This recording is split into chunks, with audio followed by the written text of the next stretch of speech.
Students, तो आज हम कक्षा 8वीं के लिए पार्ट नंबर 22 वाक्य विचार करने जा रहे हैं। तो पिछली कक्षा में हमने वाक्य की परिभाषा जानी।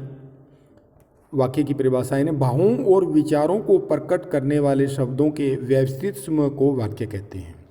अर्थात शब्दों का ऐसा सार्थक समूह जो व्यवस्थित क्रम में हो तथा वक्ता के आशय को स्पष्ट करता हो, वाक्य कहलाता है। वाक्य के दो अंग होते हैं, उद्देश्य और विधेय। उद्देश्य वाक्य में कर्ता को उद्देश्य कहते हैं, अर्थात वाक्य में कर्ता व कर्ता का विस्तार उद्देश्य कहलाता है। विधेय वाक्य में क्रिया को विधेय कहते हैं, अर्थात वाक्य में क्रिया या क्रिया का विस्तार कर्म तथा कर्म का विस्तार विधेय कहलाता है। वाक्य में कर्ता व कर्ता के विस्तार को छोड़कर बाकी जो कुछ बचता है विधेय कहलाता है। जैसे राम पतंग उड़ाता है, राम उद्देश्य है, विधेय पतंग उड़ाता है। मैं दिल्ली में रहने वाले अपने एक मित्र से मिला था, उद्देश्य यहाँ मैं है, विधेय दिल्ली में रहने वाले अपने एक मित्र से मिला था, ये आ जाएगा। ठीक है, तो ये इसके कुछ उदाहरण दिए गए। नेक्स्ट, रचना के आधार पर वाक्य के भेद। रचना के आधार पर वाक्य के 3 भेद होते हैं। सबसे पहले सरल या साधारण वाक्य। जिस वाक्य में एक उद्देश्य तथा एक विधेय होता है उसे सरल या साधारण वाक्य कहते हैं। जैसे मोहन खाना खाता है, लता मंगेशकर की बहन आशा भोसले ने पार्श्व गायन में अपार ख्याति अर्जित की है, तो ये सरल वाक्य। संयुक्त वाक्य में जहाँ 2 उपवाक्य किसी योजक अवयव शब्द से जुड़े होते हैं उसे संयुक्त वाक्य कहते हैं। प्रमुख योजक शब्द, अवयव शब्द और तथा, व, एवं, या, अथवा, इसलिए, पर, परंतु, किंतु, मगर, बल्कि, लेकिन, अतः। जैसे उदाहरण के तौर पे आप खाना खाएंगे या चाय पिएंगे। मोहन गांव गया था इसलिए आज देरी से आया।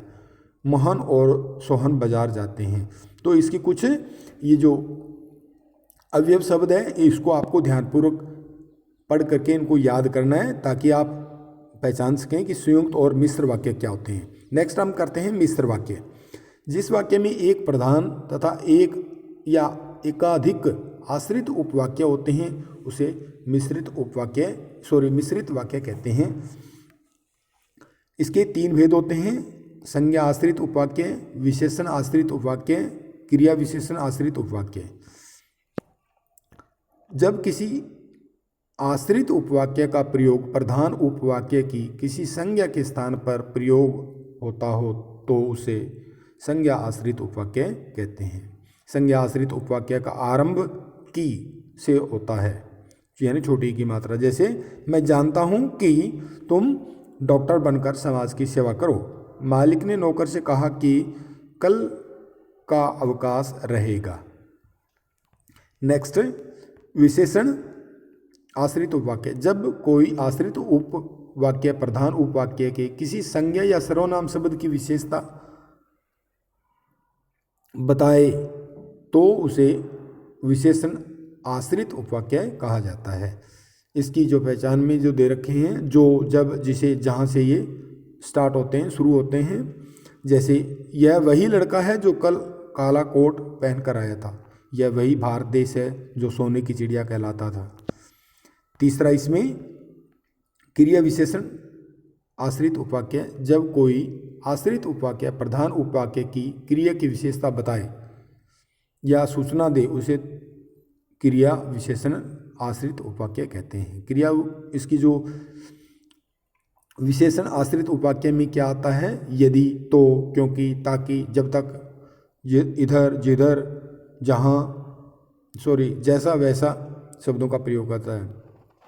यदि दिनेश पढ़ता तो उत्तीर्ण हो जाता। जिधर देखो उधर भ्रष्टाचार ही भ्रष्टाचार है। नेक्स्ट आता है अर्थ के आधार पर वाक्य के भेद।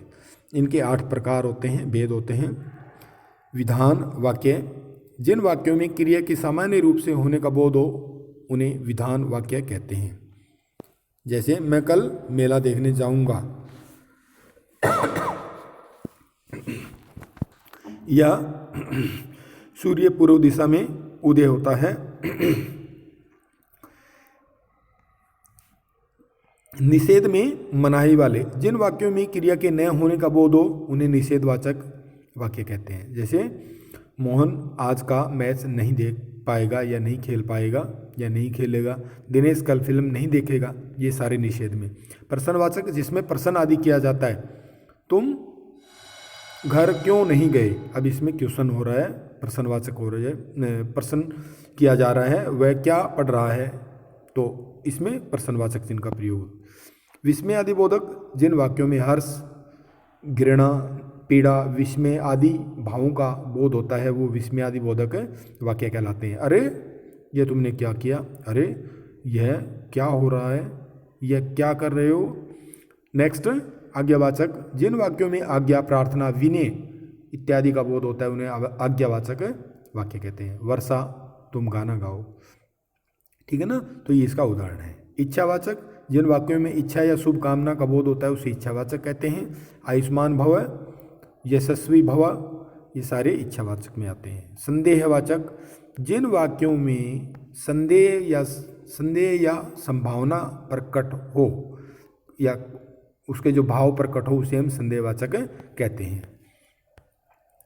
नेक्स्ट उदाहरण के तौर पे, अर्जुन ने खाना खा लिया, नीतू विद्यालय में प्रवेश कर चुकी होगी, तो ये इसमें संदेह में आ गए। संकेतवाचक, जिन वाक्यों में किसी कार्य का होना अन्य बात पर निर्भर होता है उसे संकेतवाचक वाक्य कहते हैं। जैसे यदि तुम समय पर आ जाते मैं विद्यालय चला जाता, तो ये सारे किसके उदाहरण हैं, संकेतवाचक का उदाहरण है। तो प्यारे बच्चों, आशा करता हूँ पाठ नंबर 22 वाक्य विचार सभी बच्चों को समझ में आया होगा। जय हिंद, जय भारत।